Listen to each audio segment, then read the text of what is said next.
Bonjour à tous et bienvenue pour cette nouvelle vidéo de déballage de packs pour Marvel Champions, le JCE. Cette semaine, on voit le paquet de Gambit et aujourd'hui, le set de héros. Alors, Gambit. 1 de contre, 2 d'attaque, 3 de défense. Taille de main 5 et 9 points de vie. Trait voleur et X-Men. Charge de carte. Action. Putain, c'est pas, les noms n'ont pas été complètement traduits. Bon. Action placée. Ah, attendez.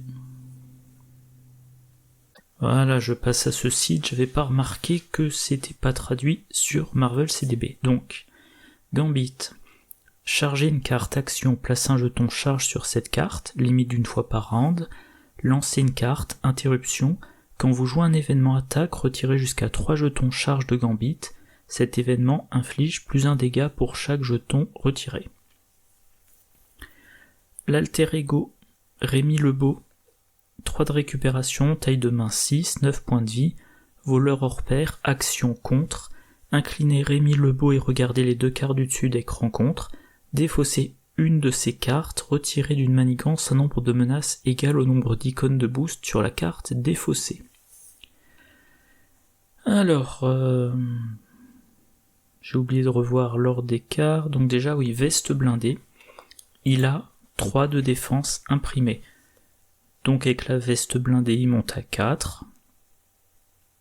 C'est efficace et... il a d'autres cartes qui l'aident à défendre. Deuxième chose, ses charges. Gambit, voilà, il va pouvoir gagner une charge par round, et ses charges augmentent les dégâts infligés par les événements qui ont le trait attaque. Jusqu'à plus 3 dégâts.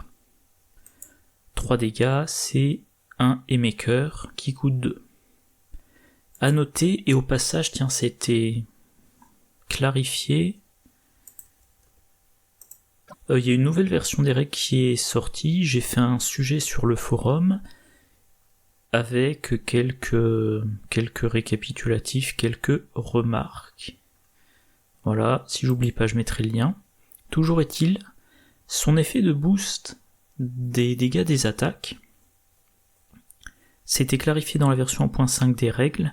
Quand on augmente les dégâts d'une attaque, on augmente les dégâts pour chaque instance des dégâts. Par exemple, mêlée, infliger 3 dégâts à un ennemi, infliger 3 dégâts à un autre ennemi. Si vous dépensez 3 charges pour augmenter de 3 les dégâts, c'est 3 plus 3 et 3 plus 3. Donc, avec 3 jetons, vous augmentez de 6 le nombre total de dégâts infligés. Voilà. Le fait d'augmenter les dégâts, eh ben, ça va être intéressant dans un deck jusqu'au boutisme. Il suffit d'avoir déferlement. On devrait déferler de seulement 1. On dépense 3 charges, on déferle de 3. Grâce aux 3 jusqu'au boutisme, on déferle de 6. Voilà. Voilà ce qu'il y a à dire pour le héros. Alors, le 1 de contre est faible, mais par contre en alter ego, il peut contrer. Voilà, c'est particulier, on va pouvoir contrer en alter ego. On regarde les 2 cartes du dessus d'écran contre, on en choisit une, et on retire autant de menaces qu'il y a d'icônes de boost sur la carte. Donc déjà, rarement, on va pouvoir contrer de 0, et potentiellement on va contrer de 3, sans dépenser de ressources, mais par contre, un truc que j'avais pas vu au début, il faut incliner son identité. Donc déjà, il fallait être redressé, et ensuite on sera incliné. Donc par exemple, si pendant la phase du méchant vous défendez, et au début de votre tour vous êtes incliné, et vous pouvez pas faire ça. Ou alors, faut trouver un moyen de se redresser. Heureusement, il y en a un dans le set. Mais on a quand même la possibilité de contrer sans avoir besoin d'une autre carte dans sa main en alter ego. Ça fait qu'on va plus facilement considérer le passage régulier en alter ego. Voilà. Et sa façon de faire, ça fait un peu penser à Logistique Globale, qui permet également de regarder les cartes du dessus deck et d'en défausser. Parce que même si on contre peu, avec son effet là, on a au minimum choisi de ne pas avoir une carte. Alors a priori, la carte du dessus deck, c'est celle qui sert de boost pour le méchant. Donc, on regarde les deux cartes du dessus, il y en a une avec 3 icônes de boost, une avec un icône de boost. On défausse celle qui a 3 icônes et on dit, pendant l'activation du méchant, il aura un boost de 1, a priori. Donc c'est aussi un autre avantage. Donc globalement il est très intéressant, il y a juste ses points de vie, 3 de récupération, 9 points de vie, c'est léger, il faudra y faire très attention. La première carte de son set c'est Malicia. Une alliée 4, 2, 2, 3, trait aérien et X-Men. Réduisez de 1 le coût pour jouer Malicia pour chaque jeton charge sur votre identité. Et ténacité. Ça rappelle un petit peu le soldat de l'hiver dans le set de Black Widow. Sauf qu'elle a un point de vie de moins, mais ténacité. Donc a priori, on la joue, on défend contre une attaque du méchant, et soit 2 activations puis une deuxième défense, soit 3 activations. Et assez fréquemment, elle coûte très peu, voire elle est gratuite. Ah oui, on peut aussi, si on joue en protection, utiliser protecteur mutant.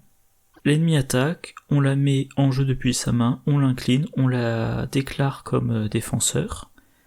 La ténacité fait qu'elle se prend aucun dégât. À son tour, certes elle est inclinée, mais ensuite elle peut être utilisée. Voilà pour les rares fois où on n'aurait pas assez de jetons charge pour diminuer significativement son coût. Alors comme elle a 2 de base, on peut penser à l'améliorer, par exemple avec les entraînements. Voilà, donc typiquement c'est un +1 et plus de points de vie. Ou +1, +1, +1, ou seulement +3 points de vie. Donc très bon allié signature. La carte suivante, la guilde des voleurs, c'est un soutien qui coûte 1. Trait guilde, réponse d'alter ego. Après avoir résolu votre capacité voleur hors pair, inclinez la guilde des voleurs, retirez une menace d'une manigance. Si cela retire la dernière menace de cette manigance, piochez une carte. Voilà. Vous êtes en alter ego, vous utilisez votre capacité, vous retirez de 0 à 3 menaces, et grâce à ça, vous pouvez retirer de 1 à 4. Et vous retirez la dernière menace, vous piochez une carte. En plus, c'est extrêmement intéressant. Vous êtes encore plus efficace en alter ego.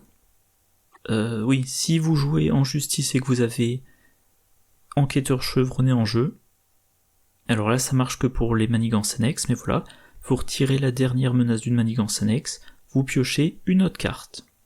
À noter, la guilde des voleurs, c'est pas retirer une menace de plus sur la manigance contre laquelle vous contrez, c'est une menace de n'importe quelle manigance. Donc vous pouvez faire 3 sur la principale et 1 sur une manigance annexe. Voilà. Pourquoi ça n'a pas chargé ? Donc la guilde des voleurs, pareil, très intéressant, surtout si vous avez un style de jeu où vous changez de forme à chaque round, et donc à chaque round, soit au début de votre tour, soit à la fin de votre tour, vous êtes en alter ego. Par contre, la capacité voleur hors pair nécessite qu'on s'incline, donc il y a ça à considérer. Ça veut pas. Je crois que c'est son bâton. Visiblement ça va pas, donc ma Marvel CDB de nouveau, et je vais traduire le bâton de Gambit, une amélioration qui coûte 1, qui a les traits objet et armes. Interruption de héros, quand un ennemi vous attaque, inclinez le bâton de Gambit, infligez un dégât à cet ennemi. Ça rappelle un petit peu l'allié Nova, qui permet, en interruption, quand un ennemi initie une attaque, de dépenser une ressource énergie pour infliger 2 dégâts à l'ennemi. Eh bien, voilà là l'intérêt.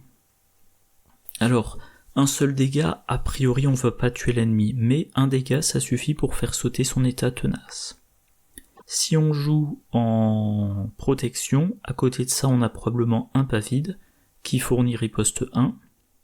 On peut avoir aussi l'armure électrostatique si on défend, et donc ça permet, le bâton fait sauter le tenace, et armure électrostatique contre un sbire, bon on va pas défendre contre le sbire, mais ne serait-ce qu'un pas vide, ça fait le dégât derrière.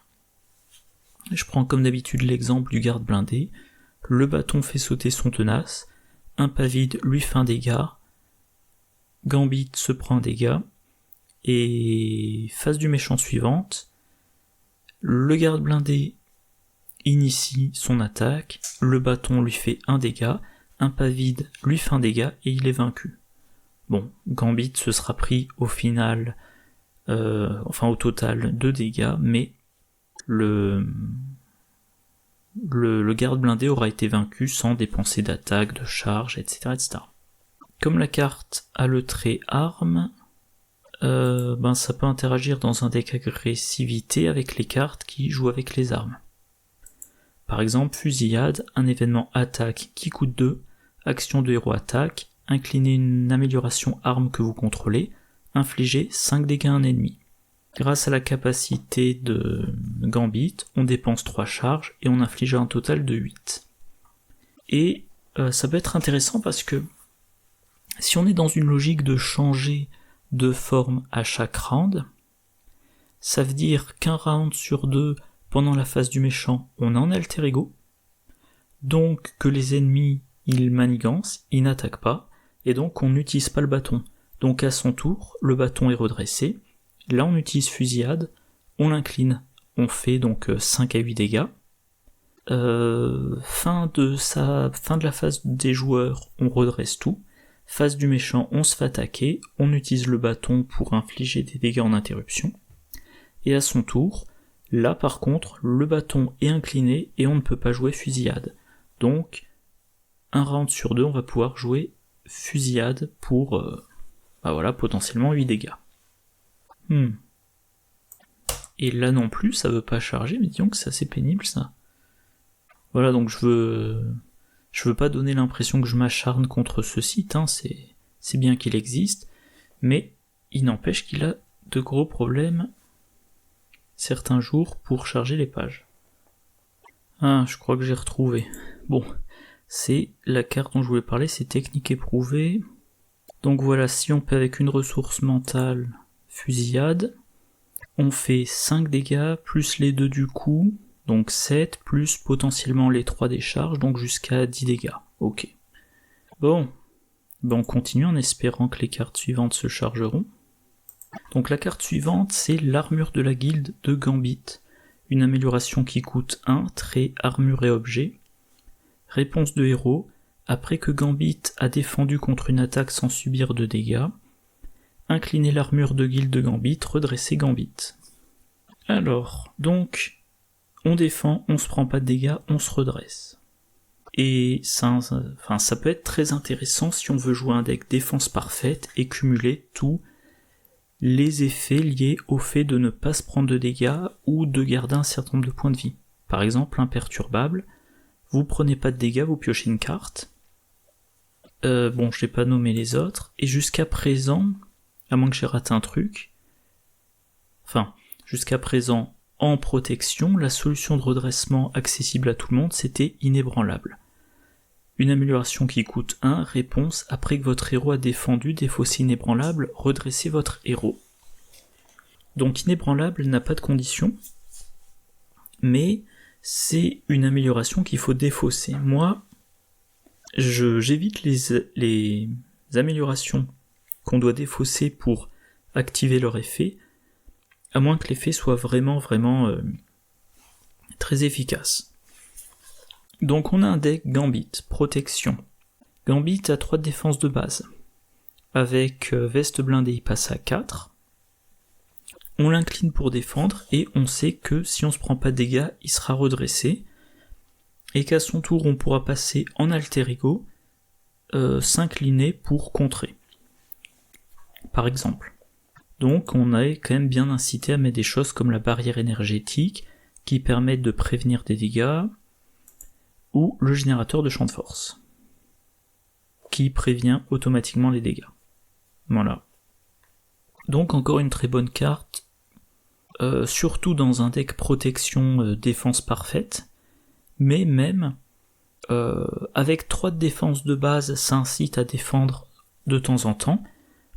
Et là, si moi j'ai joué tout à l'heure une partie contre Claw. Voilà, Claw il a 1 d'attaque de base au stade 2, il pioche 2 cartes de boost. Si sur chacune des cartes il y a une icône de boost, ça fait une attaque totale de 3.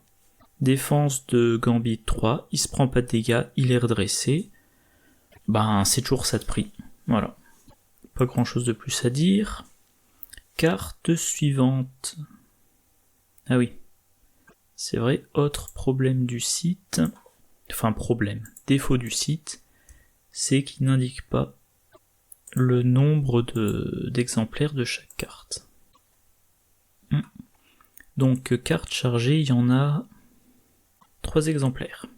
C'est un événement qui coûte 2, qui a les traits attaque et super pouvoir. Action de héros attaque, infliger 4 dégâts à un ennemi. Pour cette attaque, si la capacité lancer une carte de Gambit à retirer au moins 1 jeton, cette attaque gagne à distance, 2 jetons, cette attaque gagne aussi perçant, 3 jetons, cette attaque gagne aussi déferlement.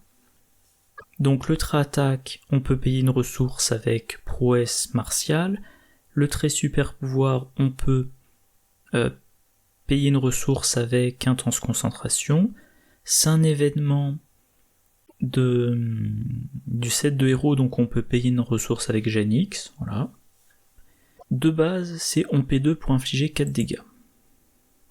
Pour rappel, Uppercut c'est on P2 pour 5. Ok. Mais le point très intéressant, c'est qu'on peut customiser l'attaque. Avec un jeton, c'est pour 2, 4 dégâts à distance, donc on se prend pas la riposte. Encore une fois, je vais citer Modok, voilà. On inflige 5 dégâts à Modok et on se prend pas sa riposte. Et le round suivant, on en joue un autre exemplaire, on lui inflige 4, il est vaincu, donc pas de riposte non plus. Si on dépense 2 jetons, c'est perçant. Et donc, ça sera au final 2 pour 6 dégâts à distance et perçant. Donc on défausse d'abord le tenace, on se prend pas la riposte, on inflige 6 dégâts. Et si on retire carrément 3 jetons, 7 dégâts pour 2. Et à distance, et perçant, et déferlement. Allez, je prends l'exemple classique du garde blindé. On défausse son tenace, on lui inflige 7 dégâts, 3 qui le tuent, et 4 qui déferlent sur le méchant. Si on regarde le coût des attaques qui ont à distance, perçant ou déferlement, voilà, un saut implacable, on P2 pour 5 dégâts, et il faut une ressource mentale pour le déferlement.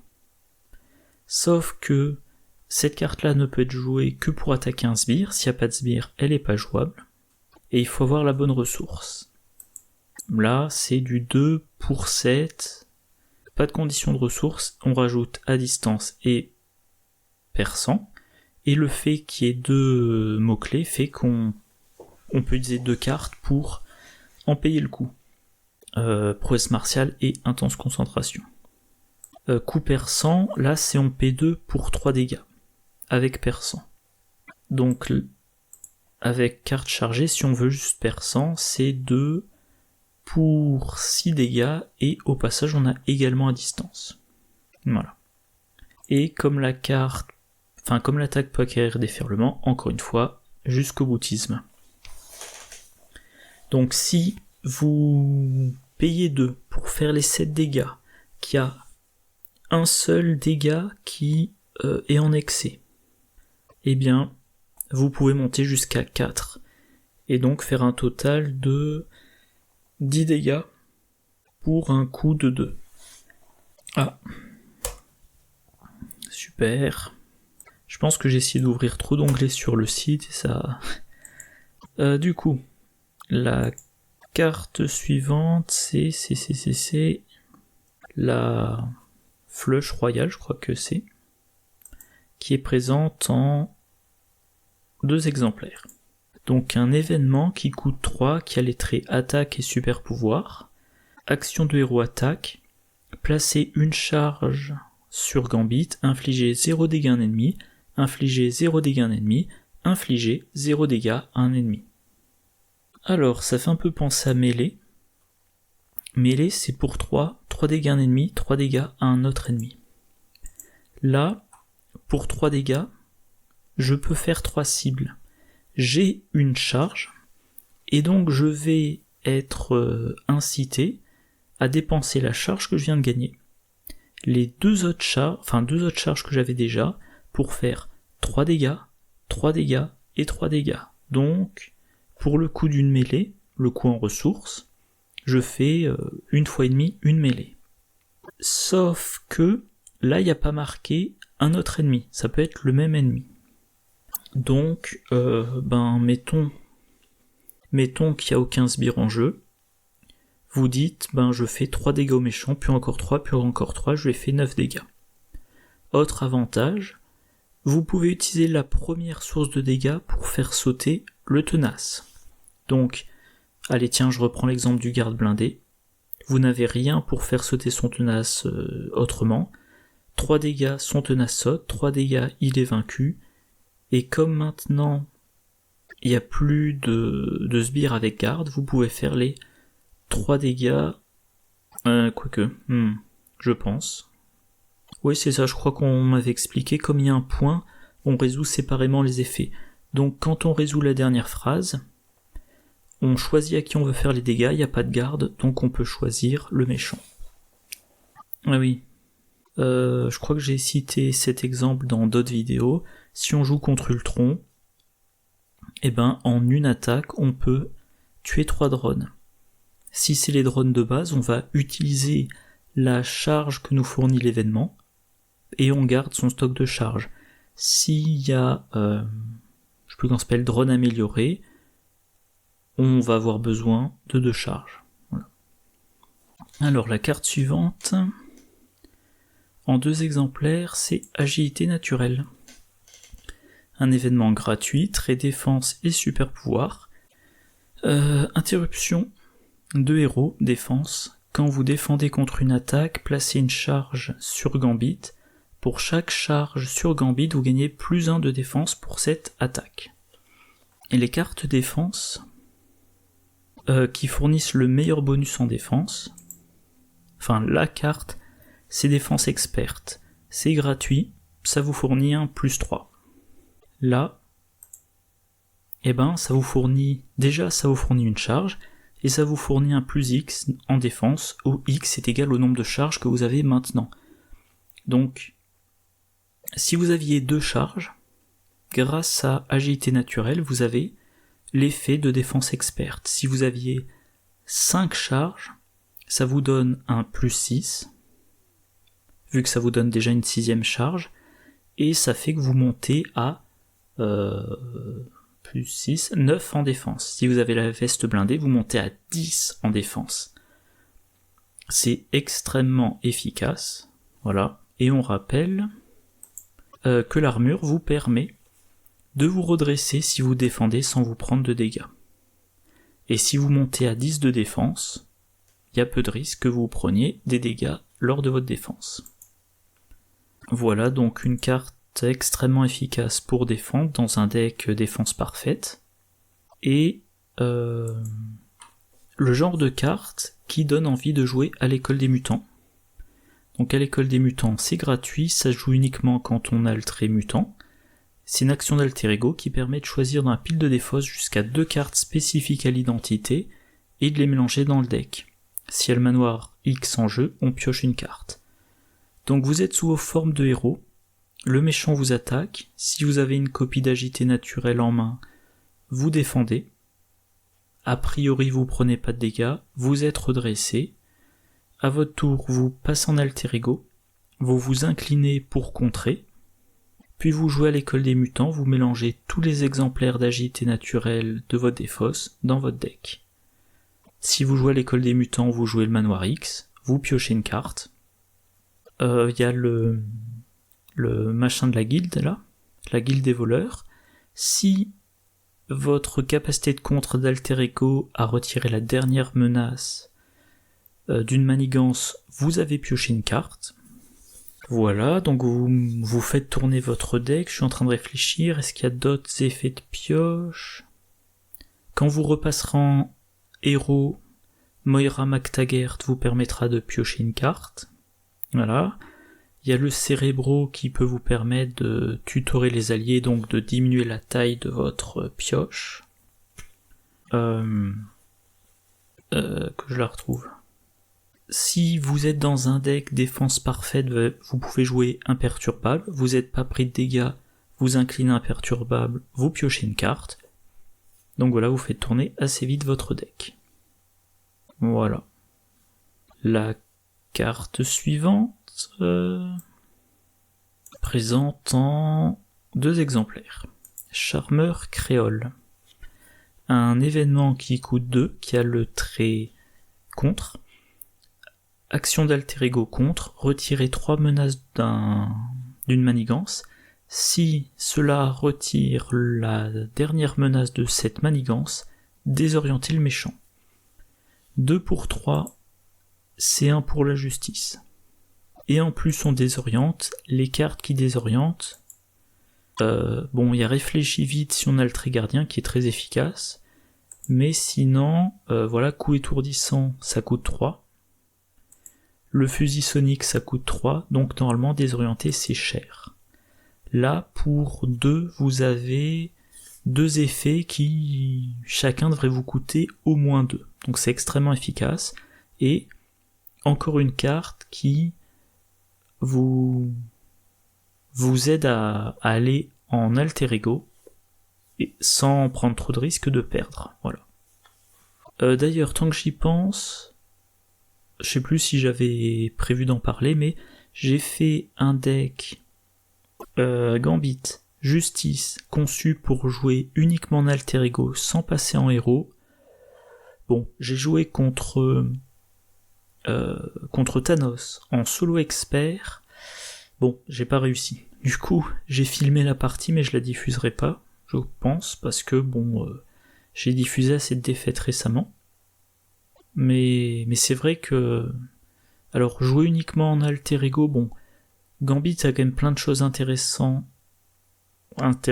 à jouer en héros, donc c'est peut-être pas très pertinent, mais passer en changer de forme à chaque round, donc un round sur 2 être en alter ego pendant la phase du méchant, si on fait bien attention à comptabiliser le nombre de cartes avancées, c'est tout à fait faisable, même si on joue pas en justice.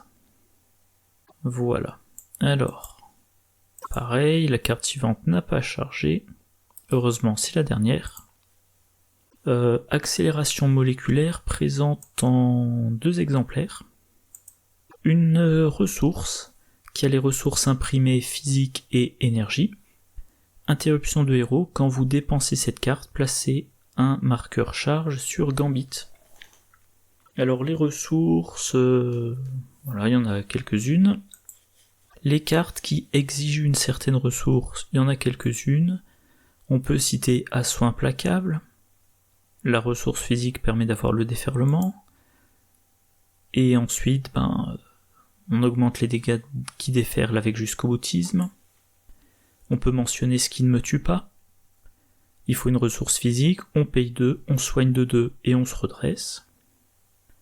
Ou plaquage. On sonne un ennemi, si on a payé une ressource physique, on lui inflige des dégâts en plus. Or, dans le set de héros de Gambit, il y a de quoi désorienter. Avec plaquage, on peut sonner, donc on peut envisager un deck de... je crois que les gens appellent ça status lock, voilà. Essayer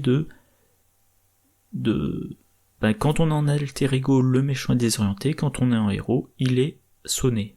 Bon, je joue rarement ce genre de deck. Mais en tout cas, c'est une bonne carte ressource.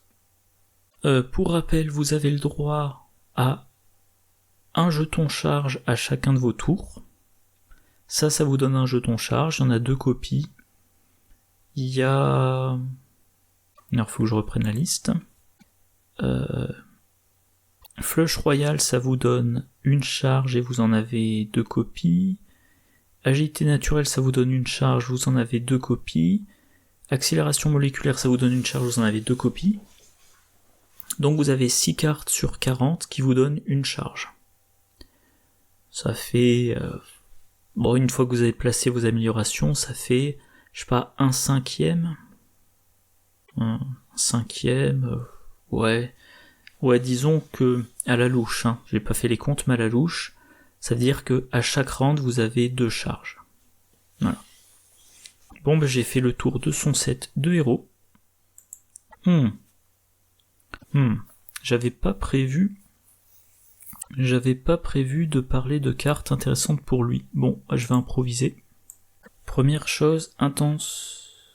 quoique... Alors, des super pouvoirs, ça coûte 2, il en a 3. Ça coûte 3, il en a 2. Donc oui, intense concentration.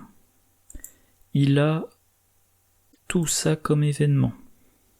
Il en a 9. 9 événements, donc X-Gen, c'est intéressant.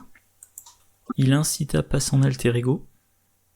Donc, tout ce qui joue avec le trait mutant, tous les soutiens basiques, le manoir X, le cérébro, l'arme X, voilà.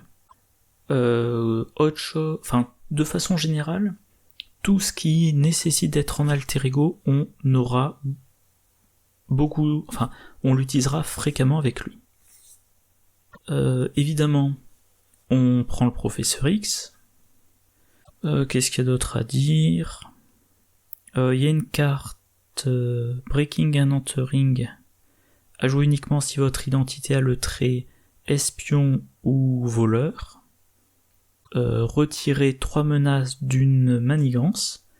Donc c'est comme un pour la justice, sauf que c'est une action pas spécifiquement de héros. Donc ça peut se jouer en alter ego. Lui a le trait voleur, donc c'est très intéressant avec lui.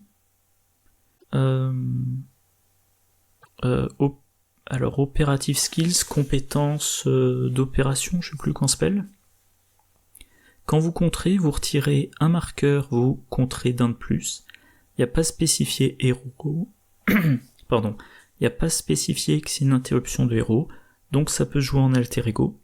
Donc c'est particulièrement intéressant pour lui, surtout que la guilde des voleurs vous donne un bonus si vous retirez la dernière menace.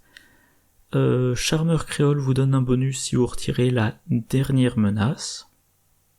Donc, vous avez tout intérêt à être capable de retirer beaucoup de menaces d'un coup. Surtout, si vous passez très régulièrement en alter ego, le méchant manigance très régulièrement, donc il y a en permanence beaucoup de menaces en jeu. Et encore une fois, si vous passez fréquemment en alter ego, tout ce qui peut empêcher le méchant de manigancer est le bienvenu. Par exemple, le fusil sonique. Voilà, je crois que j'ai tout dit, et je suis en train de me rendre compte que il me semble qu'en général, je fais d'abord les cartes désagréables avant les cartes qu'on veut mettre dans ces decks. Et c'est comme ça. Bon, voilà, donc justement, passons aux cartes désagréables, son obligation. Affaire de la guilde.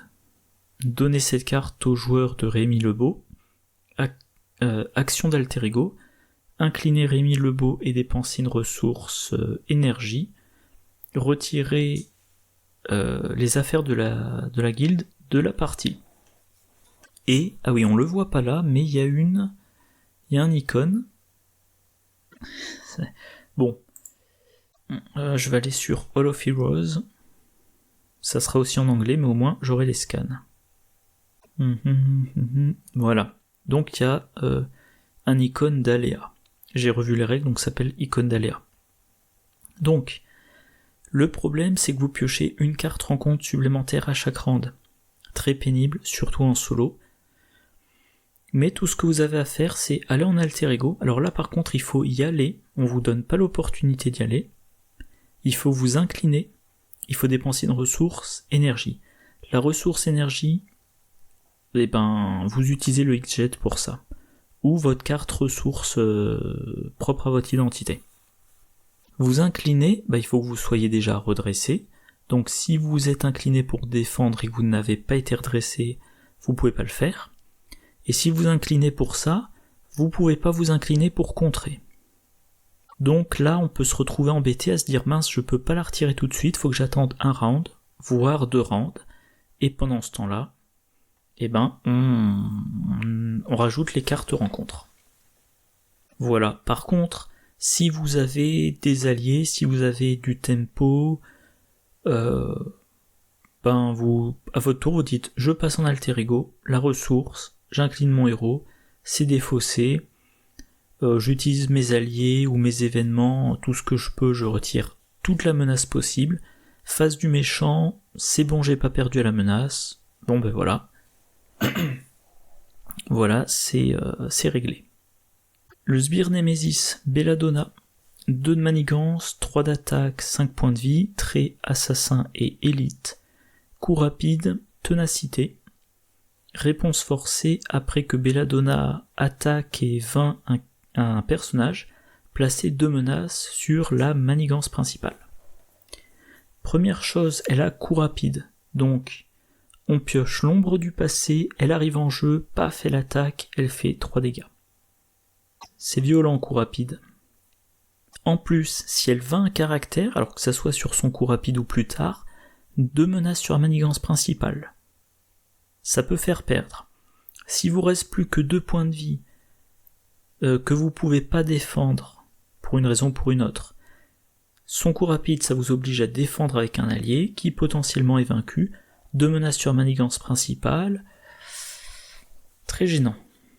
Bon, alors par contre, il y a un truc, c'est que c'est Gambit, il est souvent en alter ego. Moi, il me semble que à peu près à chaque fois, quand je pioche Belladonna, je suis en alter ego, j'ignore son coup rapide. Voilà. Deuxième chose, ténacité, il faut se débarrasser du tenace avant de pouvoir la vaincre. Mais on a... j'ai pas trop l'habitude de ce format... Voilà, on a carte chargée. Elle a 5 points de vie, on va utiliser 2 charges, on lui inflige 6 dégâts et perd 100. Donc perd 100, on défausse son état tenace, on lui fait 6 dégâts, hop, elle est vaincue. Et c'est réglé. Ou alors, il va falloir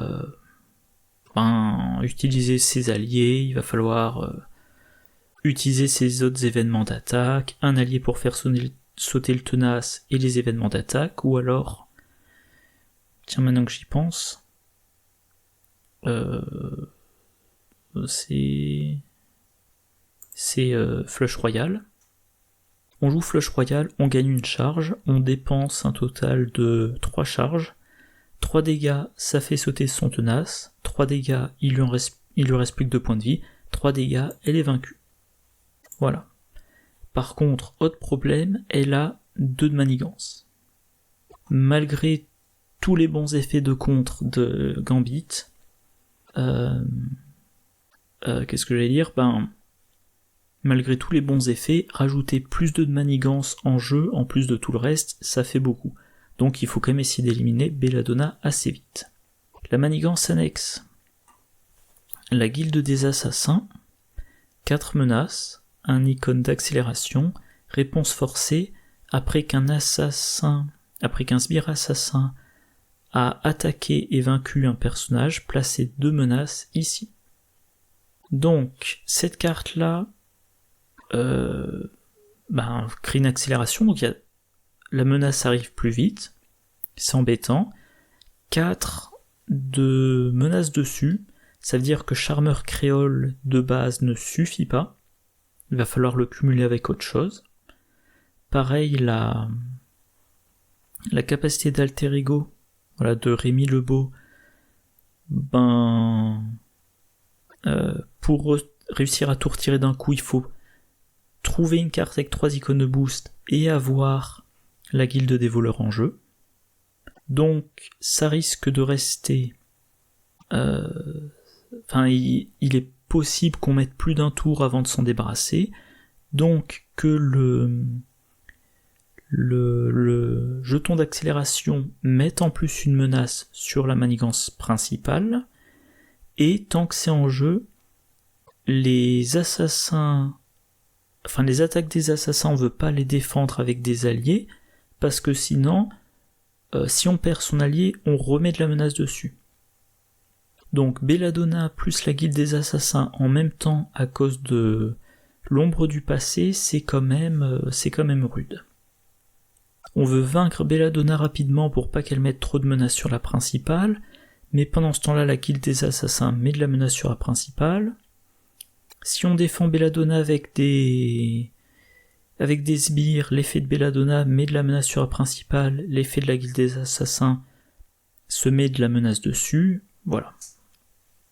Donc comme souvent, si ça tombe au bon moment, ça va, si ça tombe au mauvais moment, c'est une catastrophe. Le reste du set, on a 2 copies de l'assassin de la guilde, un sbire 1-2-2, trait assassin, coup rapide, réponse forcée, après que l'assassin de la guilde a attaqué et vaincu un personnage, placé une menace sur la manigance principale. Et même remarque que pour Belladonna, mais à une plus petite échelle. Bon, par contre, il n'a que 2 points de vie. Malicia a 2 d'attaque, Gambit a 2 d'attaque. La flèche royale vous donne une charge. À votre tour, vous avez une charge, ça fait 2. N'importe quel événement d'attaque avec 2 charges, plus de dégâts qui tue l'assassin de la guilde. Donc tout simplement, voilà, je vais y arriver.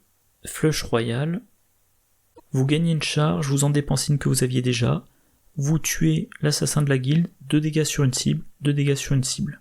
Ou alors vous dépensez qu'une charge et vous utilisez 2 des 3 instances de dégâts sur l'assassin. Et pour finir, je crois que c'est tentative d'assassinat, une traîtrise. Une fois révélée, chaque sbire assassin vous attaque, même si vous êtes sous forme d'alter ego. S'il n'y a pas de sbire assassin en jeu, cherchez dans le deck de rencontre et la pile de défausse un sbire assassin et révélez-le. Alors, ça cause des attaques. Les assassins, quand ils attaquent, s'ils tuent un personnage, ils mettent de la menace. Donc, on veut pas faire tuer ses alliés. Mais d'un autre côté, si on défend pas avec les alliés, ça peut faire beaucoup de dégâts d'un coup. D'autant plus que même si on est en alter ego, on n'est pas protégé des attaques. Alors que parfois ça arrive de se dire j'ai plus assez de points de vie, je vais en alter ego comme ça je perds plus de points de vie. Et là potentiellement si quand même. Et même s'il n'y a pas d'assassin en jeu, vous devez aller en chercher un. Vous le révélez, et comme tous ces sbires assassins ont coup rapide, si vous êtes sous forme de héros, ils vous attaquent immédiatement. Voilà, donc c'est assez désagréable. Disons que c'est le genre de traîtrise, c'est pas c'est simplement renfort, non, ça a toujours un effet désagréable. Sachant que le cas idéal, c'est vous êtes en alter ego et il n'y a pas de sbire assassin en jeu. Parce que dans ce cas-là, vous allez en chercher un, et son coup rapide n'a aucun effet. Voilà. Bon, c'est tout. Alors je vais quand même mentionner... je l'ai joué, Gambit, j'ai joué 3 decks différents. Voilà, là j'ai fait un deck dans chaque affinité. Et pour le moment j'ai tout joué sauf le commandement. Alors le truc c'est que protection et justice, j'ai joué des scénarios bien durs, du style Thanos en solo expert, et j'ai perdu. Non, je dis des bêtises, commandement je l'ai joué, contre Clos plus piller l'armurerie, j'ai gagné, voilà. Donc là c'est un deck, beaucoup d'alliés, j'avais déjà mentionné ça, quand on est en forme de héros, on se joue dessus membre honoraire des X-Men. Comme ça, même quand on est en alter ego, on a l'effet complet d'incroyable X-Men. Du coup, pendant qu'on est en alter ego, on va jouer un de ses alliés, on utilise la salle des dangers pour aller chercher l'entraînement dans la salle des dangers et l'attacher à cet allié. Et voilà, on utilise ces alliés au maximum, et on a, je peux commencer, l'entraînement des X-Men, pour récupérer des X-Men dans sa défausse, les mélanger dans son deck. Et les ressources, celles qui peuvent fournir jusqu'à 3 ressources si on a 3 alliés. Voilà. Voilà, bon, j'ai pas grand chose de plus à en dire. Et la vidéo a été assez longue et pénible avec tous ces problèmes de chargement, donc je vais m'arrêter là. Demain, vidéo de partie si j'ai eu le temps de la monter, ce qui est pas gagné. Vendredi, autre vidéo de partie si j'ai eu le temps de la monter. Et samedi, le deck justice et les 2 cartes joueurs hors deck préconstruit. Voilà, bon alors comme d'habitude, j'espère que la vidéo vous a plu. Moi je vous souhaite une bonne journée, une bonne soirée, de bonnes parties, et je vous dis à la prochaine, au revoir.